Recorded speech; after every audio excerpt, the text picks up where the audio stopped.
Halo telur, selamat datang di Medu United, channel fans MU paling netral. Menang dipuji, kalah dibully. Oke, kita update beberapa berita terbaru dari Manchester United. Ada beberapa berita menarik yang menurutku bisa kita diskusikan bersama. Langsung aja kita masuk ke berita yang pertama. Ini adalah statement dari Peter Schmeichel, salah satu legenda kiper Manchester United. Beliau mengatakan, saya sangat suka Thomas Tuchel.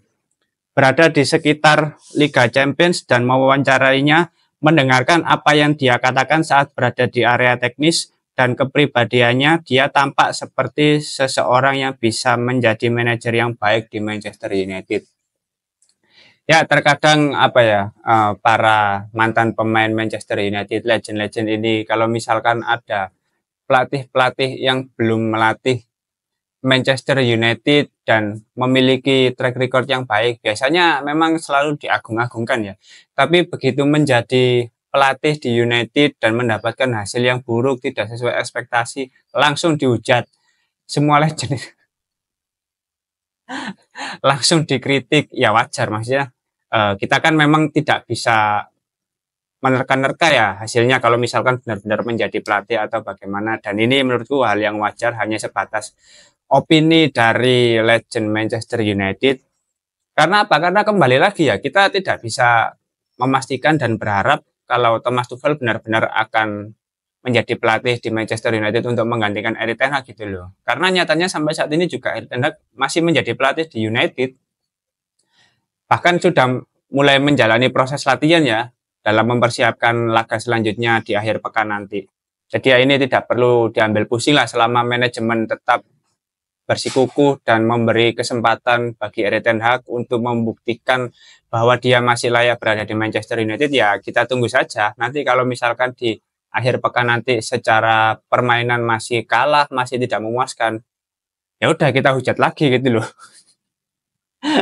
Itu kan sampai kapan pihak manajemen harus memberi kesabaran? Tentu nanti akan dipecat juga kalau misalkan hasilnya tidak kunjung membaik gitu loh.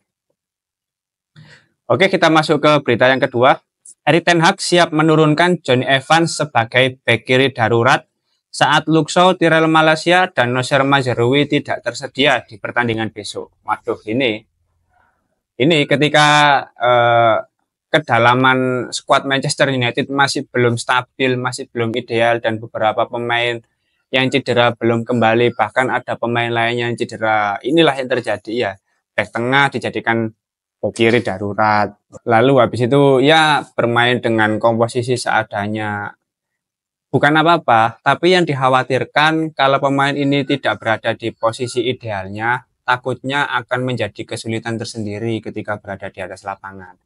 Dan hal-hal seperti itu pasti akan dimanfaatkan oleh pihak lawan. Dan memang benar, di pertandingan terakhir sebelum jeda internasional kan Jonny Evans menjadi pemain terbaik ya di match tersebut.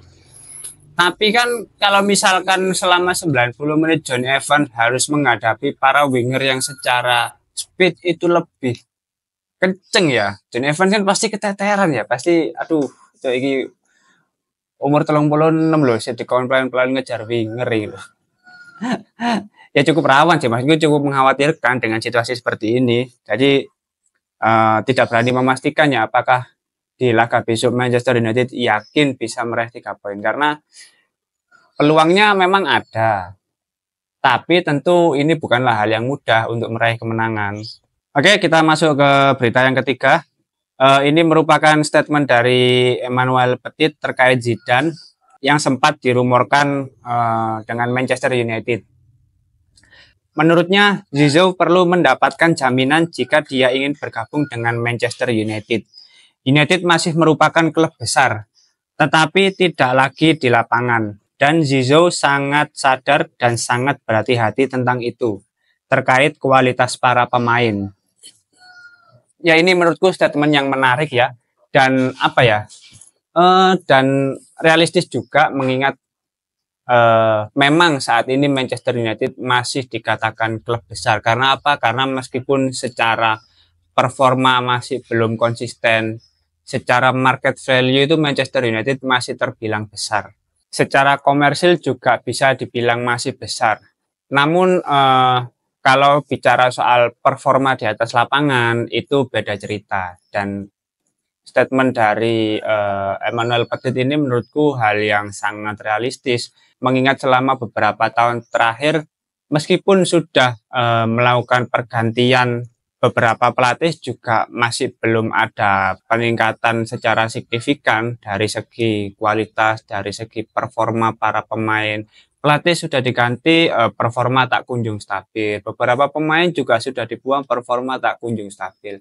Entah apa yang menjadi masalah utama di dalam internal Manchester United, dan tentu situasi seperti ini menjadi pertimbangan tersendiri bagi para pelatih lain kalau ingin benar-benar menjadi pelatih di Manchester United. Karena apa ya? Karena kalau misalkan sebelumnya memiliki track record yang bagus, namun ketika berada di Manchester United tentu secara kualitas mengalami penurunan, itu menjadi catatan yang buruk bagi para pelatih ya. Tentu para pemain juga seperti itu. Maka dari itu memang statement ini menurutku sangat menarik, sangat realistis, dan harusnya Manchester United juga bisa melihat ya hal seperti ini. Jangan sampai dengan adanya penurunan performa, inkonsistensi di setiap musim itu menjadi menjadi catatan yang buruk gitu loh bagi United, dan mempengaruhi daya tarik di pasar gitu loh. Jadi misalkan Manchester United ingin mendatangkan pemain, ingin mendatangkan pelatih, itu akan lebih kesulitan. Karena apa? Karena daya tariknya itu sudah mulai menurun. Intinya dari Manchester United sendiri harus benar-benar berbenah ya, meskipun itu membutuhkan waktu, ya perlahan tapi pasti memang harus ada progres yang ditunjukkan, baik dari internal maupun dari eksternal. Oke, kita masuk ke berita yang keempat. Manchester United sedang mempertimbangkan Leon Goretzka sebagai calon pengganti Casemiro pada bulan Januari. United bertanya tentang Goretzka di musim panas, namun dia masih belum mempertimbangkan untuk meninggalkan Bayern Munchen. Ini nggak akan terjadi ya sepertinya, karena kemarin baru saja mendatangkan Manuel Ugarte, sedangkan sekarang sudah ada rumor terkait pengganti Casemiro. Ya Ugarte itu pengganti Casemiro, anjir. Nggak ada lagi. Kamu baru mendatangkan pemain di posisi gelandang bertahan, masa Januari mau mendatangkan lagi? Bek kiri ku lho, kalau ono cuk. Bek kiri gak ono. Oke, kita langsung aja masuk ke berita yang terakhir. Manchester United akan memecat Erik ten Hag jika klub tersebut kalah dalam 2 pertandingan berikutnya melawan Brentford dan Fenerbahce. Sumber-sumber mengatakan bahwa pelatih asal Belanda itu sementara ini masih bertahan pada pekerjaannya sebagai pelatih Manchester United. Ya, kita tunggu saja ya nanti di 2 pertandingan berikutnya, karena menurutku ini 2 pertandingan yang lebih penting ya dibandingkan pertandingan sebelumnya. Ketika melawan Brentford di Premier League, ini Manchester United juga memiliki catatan yang buruk di musim kemarin ketika melawan Brentford, dan Brentford juga bukan lawan yang mudah di bawah asuhan Thomas Frank, yang mana juga sempat dikaitkan dengan Manchester United pelatih tersebut. Lalu untuk Fenerbahce ini akan menjadi pertemuan penting antara pelatih Manchester United dan mantan pelatih Manchester United, yaitu Jose Mourinho. Yang mana juga untuk saat ini Fenerbahce ada mantan pemain Manchester United ya, Fred, dan Sofyan Amrabat kalau nggak salah. Ya, Sofyan Amrabat di Fenerbahce juga kalau nggak salah. Dan ini sangat penting ya. Apalagi United di bawah era Jose Mourinho juga sudah mempersembahkan beberapa trofi, yang mana itu lebih baik dari Erik ten Hag. Jadi kalau 2 pertandingan ini kalah, fix selesai itu Erik ten Hag itu. Nggak ada alasan lain, nggak ada kata-kata ya tunggu di akhir musim. Ya di akhir musimmu sudah bukan menjadi pelatih Manchester United, anjir. Jadi mari kita tunggu ya di 2 pertandingan berikutnya nanti hasilnya seperti apa. Karena ini sangat menarik untuk kita nantikan 2 pertandingan besok ini. Oke, mungkin itu dulu beberapa update terbaru dari Manchester United. Terima kasih sudah menonton video ini. Jangan lupa like, komen, dan subscribe. Salam.